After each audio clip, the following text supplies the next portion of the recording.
బంగ్లాదేశ్ లో ఎప్పుడైతే అధికార మార్పు జరిగిందో, హసీనా గారిని బంగ్లాదేశ్ అధ్యక్షులను ఎప్పుడైతే దేశ బహిష్కరణ చేశారో, ఆనాటి నుండి ఈనాటి వరకు తీసుకుంటే గానీ నిత్యం హిందువుల పైన దాడులు జరుగుతూనే ఉంది.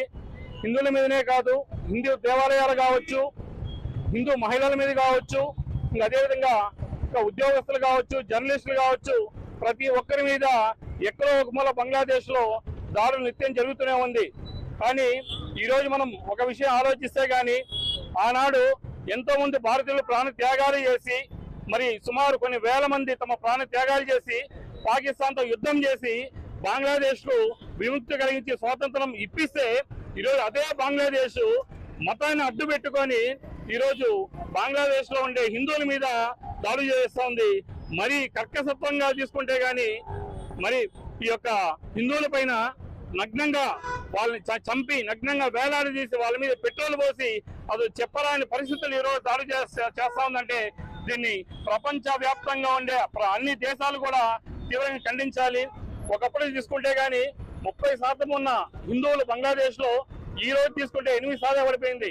మరి ఇంత శాతం జనాభా, హిందూ జనాభా ఎక్కడికి వెళ్ళింది, ఏమయ్యారు వాళ్ళంతా?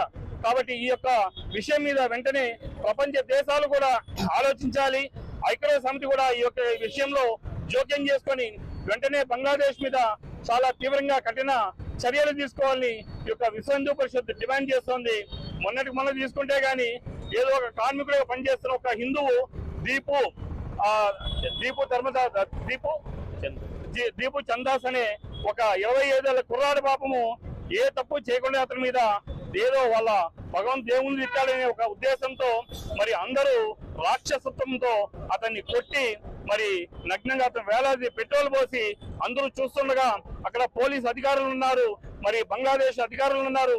వారి సమక్షంలోనే ఈ విధంగా చేస్తున్నారంటే మరి ప్రపంచ వ్యాప్తంగా ఉన్న మిగతా దేశాలు ఉన్నట్ట లేనట్ట, ఐక్యరాజ్య సమితి ఉందా లేదా, మరి ఈ యొక్క విషయాలు ఈ యొక్క సంఘటనలు ఐక్యరాజ్య సమితికి కనబడదా?